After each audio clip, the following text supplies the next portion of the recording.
Hello, everybody, and welcome back to the Veterans Park Open 2018, presented by Legacy Discs and Kratom.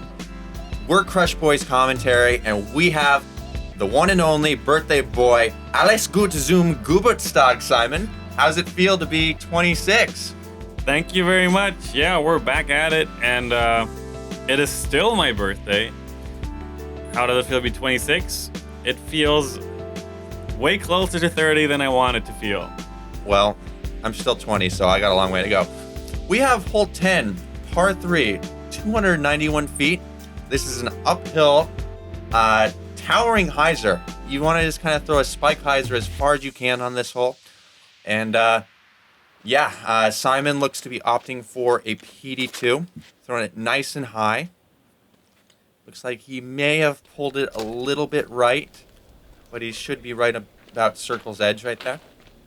Yeah, I'm still not too familiar with all these holes. I played one quick practice round. I've been so extremely sore from my trick shot video shooting days with Brody and Paul Macbeth, so also a shout out to that. That'll be released hopefully beginning of December on Brody's channel, and we have a cool video coming on Jomez's channel also with Paul and me teaching Brody how to play some disc golf. And yeah, I could barely walk straight, and I was kind of just guessing on some of these holes. You were definitely hobbling around. So we missed Nate's shot. He had a pretty good look. He's pretty close. I threw a shot that is fairly close to the basket, and then it looks like Chris kind of leaked a little bit left, but he should still have a decent look. Have Simon putting. I think he might be closer than what I gave you credit for. Yeah, I was pretty close, definitely inside the circle, but I had a tough little spot there with one tiny branch, like, being right in my release point, so I had to, like, switch it up, but an air ball is not excusable. Oh, a NoMez. Wow. Oh, that was so close. I didn't even know he threw a forehand from my angle. So I totally spaced out, too, on that right now. I didn't remember it was that close. Wow. Sorry, Chris. That was pretty cool. Nice putt for Nate, grabbing the birdie.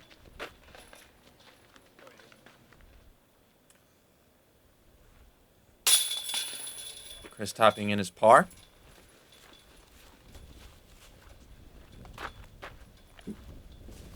I'll have a little straddle putt in this here bush.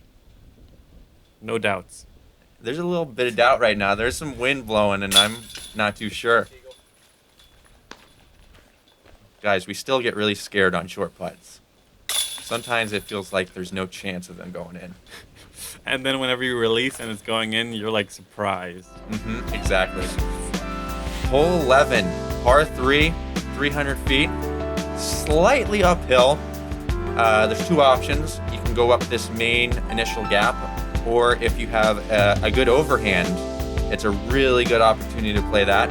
And this really just symbolizes that we're playing in Texas. We have a basket right in the middle of a star. Shout out to the Dallas Cowboys fans right there, especially you, Dad. Star for star frame. Whoa. Nate, oh man. He skips and then skips off the bricks that the basket's on. He'll have himself like a 25-footer there. Yeah, that was not extremely fortunate. Good shot, though. I don't really throw overhand except in Texas for some reason. And that felt really good, but it was too good. I went too far past it. Looks like you're throwing an FD3, Princess Anna. Yeah, I don't know. I feel really comfortable throwing that on a straight line and a little, like, soft hyzer back in the end. And I felt like that was the right shot, but that was a bit too soft. So, got two Doombirds in a row, but this apparently was the way to throw a Doombird. It's a great thumber, FollowFlight action. Really nice rotation on that. Spikes down right where you want. And he's a star. Cool disc. Throwing that Doombird too, right in the star. I love it. Never a chance. Never a chance. The doubts won that one. Mm-hmm. So you're just inside the circle here. Don't look that up, guys. It's kind of offensive. I can't believe they left that in. I like it. Oh no. There's your secret language. Oh, Nate. That he had a little bit of a headwind there, so that gives you a little insight to why it lifted so much. But a jump putt. Yeah, he went so quick on that too. He like lined it up and just piered it. That was awesome. Yeah, I mean, to be inside the circle and then find yourself outside the circle putting for 3, great capitalization by Nate there. So that hole got kind of ugly for a little bit, and we were able to clean it up, assuming I make this. Yeah, I mean, we were coming from all these wooded holes to like this wide open basket. I think we were just all a bit confused. Maybe you were confused. I was definitely confused. You're the only first-timer here at this course. This is a course where it pays to have experience. One of those courses. It's one of those courses. You know? Oh, okay. I would love to play one that is not one of those courses. Maybe someday. Maybe someday, Simon. Solo birdie for Chris. We have hole 12, par 3, 557 feet. The longest hole so far, I believe. This one's nicknamed the Taxico hole because right behind there is a Taxico gas station. And there is OB on the left and right side, but you're really not thinking about it too much. That was like a little shout out to AJ Risley in the back there. Oh, was he doing his dance? He was. But yeah, you just really want to throw this one as far as you can with a small level of accuracy. That was a crush by Chris. It looked like such a great angle, and you can see he was right on line, but 557 is just 40 feet too much for him. Luckily, there is a tailwind on this hole, so we're able to get a little bit more distance than we might normally be used to. In my hand, I'm throwing S-Line PD2, and this comes out just a little bit early. I still got a lot of power on it. It gets a pretty good skip forward. I'd say I'm about 55, a little bit short left. And this is a smash. I really liked it when you threw it. You got really good flex on it. And that's why you ended up left. Like out of your hand, I thought it was right on line. Yeah, that was pretty good. That disc is not really ideal for distance throwing. It's really overstable, so yeah, it doesn't go far, so I really have to force it over and put a lot more effort into it than I would like to, but I'm just missing that perfect flying PD2 right now in my bag. Well, if you got one, send it to Simon. Send him I actually got one Instagram yesterday message. after the round. Oh yeah, 57 feet right here. You can see me watching behind you, and I'm like, I had no doubts. I had every single doubt. I had no idea how that went in. Wow, that makes me feel even better. But we all get lucky every once in a while. Oh yeah, see that look I gave you? Like, of course. Of course. Of course. And I'm closer, so I have to make it in my mind. Was that inside the circle? Oh yeah. Oh, maybe, yeah. Just inside. I remember some years they actually played this as a par 4. Yeah, that should be an eagle, I think. It's extremely difficult when we don't have a tailwind. There's pretty much no chance of getting to this one. Another good par save by Nate. And it looks to be that Chris is right by the basket. He should have no problem cleaning up his par. Great par save by Chris. Stunning. We have hole 13, par 3, 373 feet. And actually, if you look back on last year's coverage, there's actually a huge tree in the middle of the fairway, and unfortunately, it is gone now. So it has left us with a wide open, really skippy, really boring hole. Really, all you're looking to do is play a hyzer way wide and have it skip back left. Yeah, the wind here is like a headwind right to left, so it'll lift and push the highs are way left, and the ground is extremely skippy. So we were aiming probably a good 100 feet to the right of that basket. I throw FD3. It looks like you're opting for a PD2 on more of a spike line. And this shot got a lot of skip in it. Oh, it was long. From the tee pad, it looked like he almost dunked it. But that's still a great shot right there. Yeah, it's a couple feet long, but still not wide enough. I thought I threw it way wide. Not this time. No riser. Chris, he might have not thrown the right disc or just kind of pulled it a little bit right. He's probably a good 70 to 80 feet right of the basket. Before Nate threw this, he was actually lining up a forehand because there was a pretty hefty right to left wind right here, and he kind of leaves it a little bit short. Yeah, sometimes these wide open holes are really hard to judge. Yeah, we never really see it. So when we have the opportunity, we kind of forget how far right or left we need to throw the hole. Nate gives it a good run, but just sails past it a little bit. The good thing about your shot was that you had a tailwind putt. Yeah, that's something I realized that I was grateful that I did. I set myself up in a position where I had an easy wind to gauge. And that's a little tip for you guys. If you know where the wind's coming from, try to put yourself wherever you're most comfortable putting from in the wind. There's really no comment on Nate and Simon's shots right there. There was a funky crosswind, and I don't know. It was a bad miss.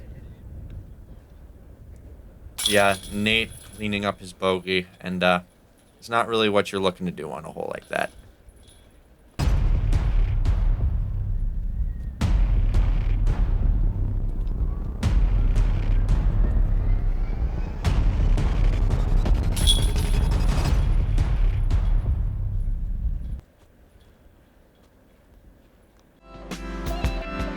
Now we have hole 14, par 3, 479 feet.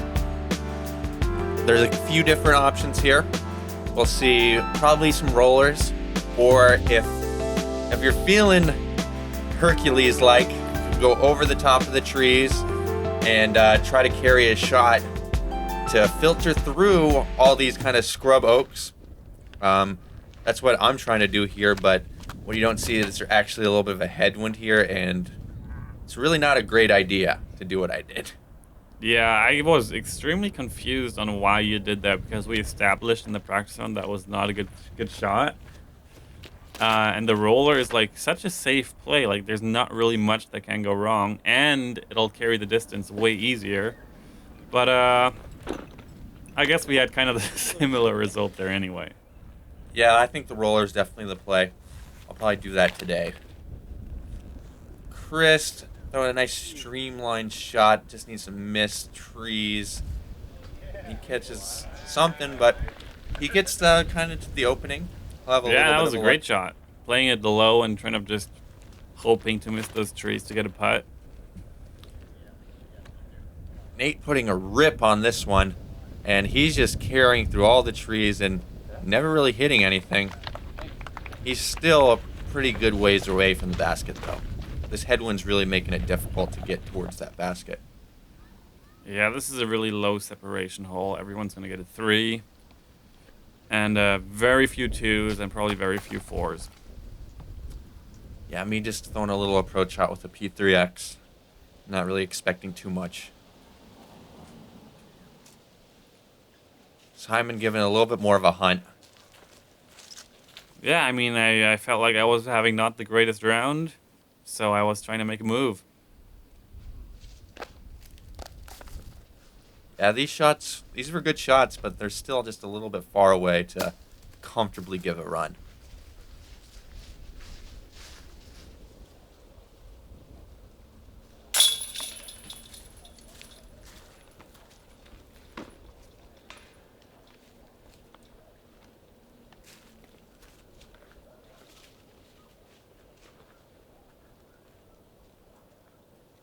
Just a few par cleanups here.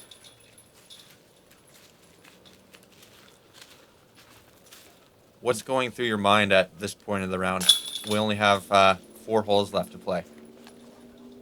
A lot of things that shouldn't be going through my mind. I was just so sore. Yeah, you were telling me that you might not even play today on your birthday because you were so sore.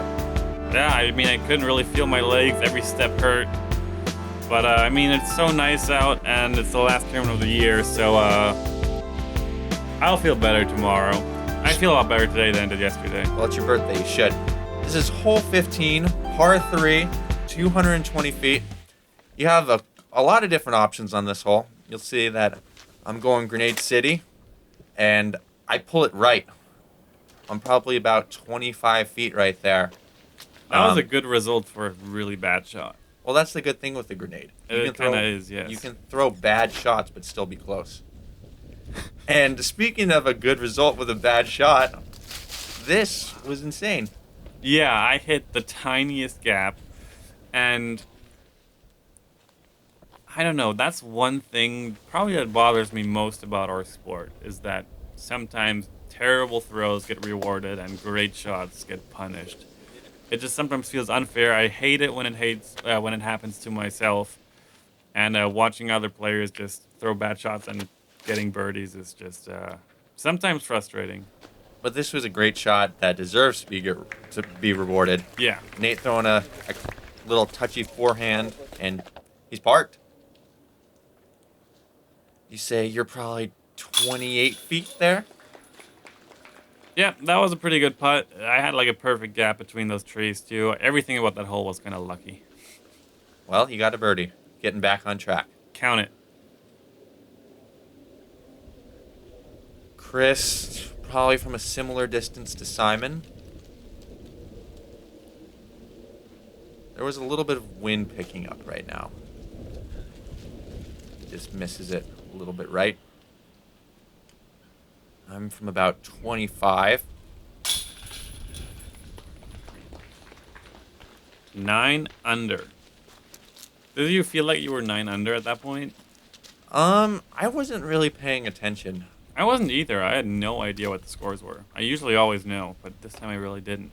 Well, we don't have view disc for this tournament, and honestly, I'm just out here to kind of take a deep breath and have fun. Yeah. I mean, it's a cool tournament. It's a big tournament also. It's not like we shouldn't take this seriously, but kind of it's the last tournament. It was really spontaneous for me to even be here, and it kind of feels more like a fun holiday weekend playing. Well, it is a holiday weekend. It's your birthday. Than a tournament for me. All right, we got hole 16, par 3, 225 feet. This one's really interesting.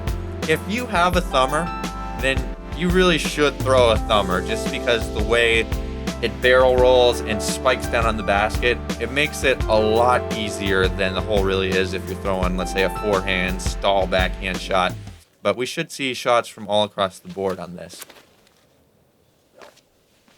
I'm excited to see what happens here. Ooh. Oh my gosh. That was unlucky. That felt like an amazing shot. And no spoilers, but you'll see where the next shot comes from. And this looked like a great shot, but just a little bit high. Yeah, if that was a couple inches lower, it would have been parked. This is an extremely technical little hole. I think it's actually a really good hole because there's so many different options you can take, and it just takes pure skill to get a 2 on this one. And that was unfortunate. Early release, and then the wind just carried it gone.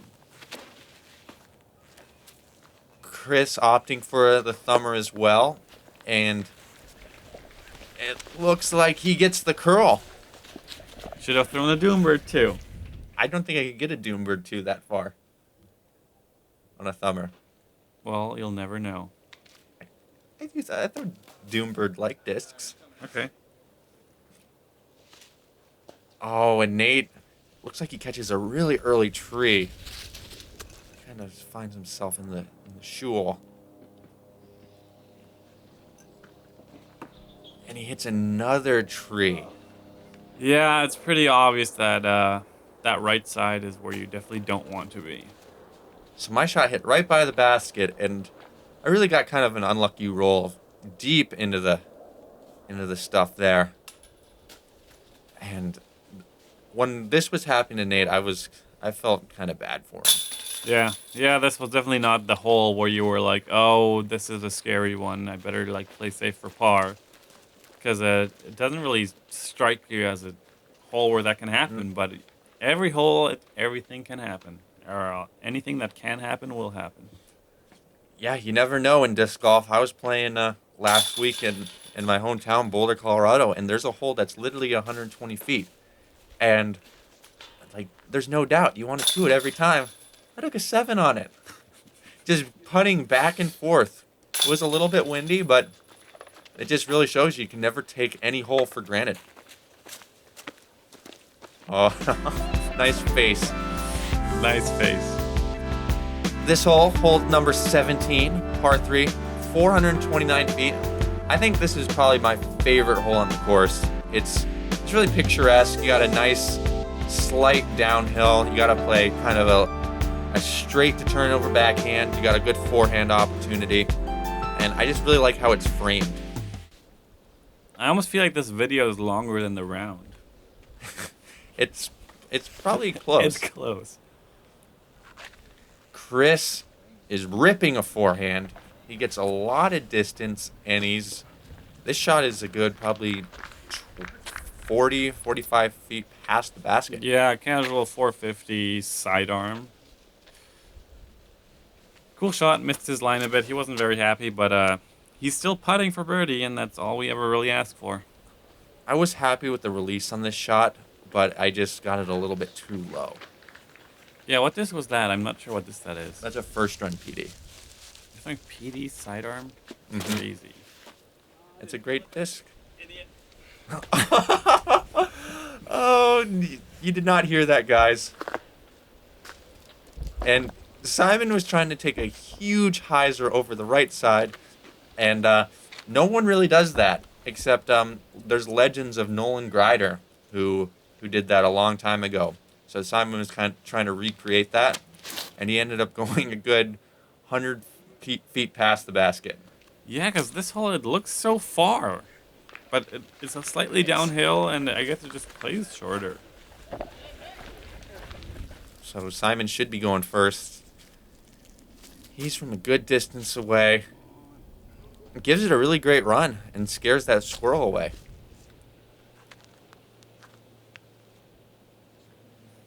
I was shocked when you did that. I wasn't having any of it. There was a low ceiling, and I felt like I could blast past it and miss the comeback putt, and I just really didn't want to do that. Cool. That's exciting to watch. Yeah, I'm just happy with my round. Well, I'm glad. I was happy with your round, too. Oh. Until you did that. But a 3 on this hole is really nothing bad. It's a little bit of a bonus. Yeah, I snuck one in there again. Like, these 15-footers sometimes just feel like... It's like shaky. Yeah, I remember you saying after that was the worst 15-footer ever. It was the first... No, not first. The worst make of a 15-footer. Okay. Hole 18, par 3, 409 feet. Oh, this is a part 3? Oh, wow. Yeah. I had no idea. That's interesting. So in previous years, right where the drone's flying right now, the basket's usually there. But instead, they decided to move it up the hill another probably 80 to 100 feet. And it kind of makes it a little bit of an awkward par 4. Something that I kind of wish that they didn't do. I was a big fan of the hole as it was. But what we're forced to do here is kind of throw a shot to the old position and then kind of do a weird scramble shot up towards the current pin. But Chris puts a good move on it. He should have a pretty easy look at the basket. Yeah, I'm not exactly sure why they chose to make this hole. I've heard a lot of discussions about it, and I'm pretty sure they won't have this next year. That's a good assessment. But Simon's having none of it. He wants it too. He's going big turnover with his PD2, and it looked really good from the tee, but it just comes backwards. Holy cow. It just comes so far backwards. We thought that was probably inside the circle from the tee pad. Yeah, from the tee, it looked like the perfect throw. There's so many times where I just see like coverage and the like blind shots, and how unlucky a lot of players get. It's Yeah, so or interesting how to watch. lucky. Or how lucky, exactly. It goes both ways. I'm trying to throw a P3X here, and I throw this so hard. It hits the pole, I just shoot straight right. Yeah. This is a really awkward position for Nate because he doesn't really have a good access to the gap, so he's forced to go over. But does a really good job. And Michael is just clearly like, what just happened? So Chris is a little pinched off there too, so he had to do a patent pending Anheuser shot. Simon, you actually have a little bit of a run here. Yeah, straight uphill again, and I'm just, come on, just make this. The one thing I really didn't want to leave it short is what I did. Not pleased.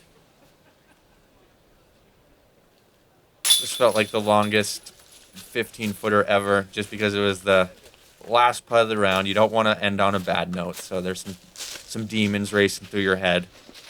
Yeah, you shot 9 under with no fours. Oh, no. Damn it. See, that's what I was talking about, like those demons going through your head on the final putt. And it's hard to overcome them sometimes. I don't fault Nate, though. He fought his way, and he still finished under par.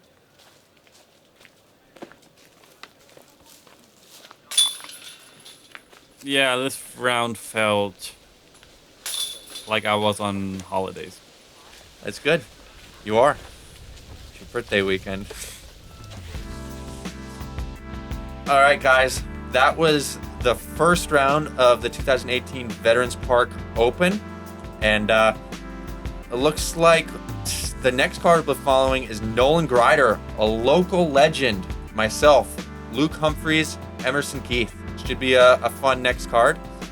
And yeah, I just want to sign out. I want to say it's Simon's birthday one more time. We got a round to play now.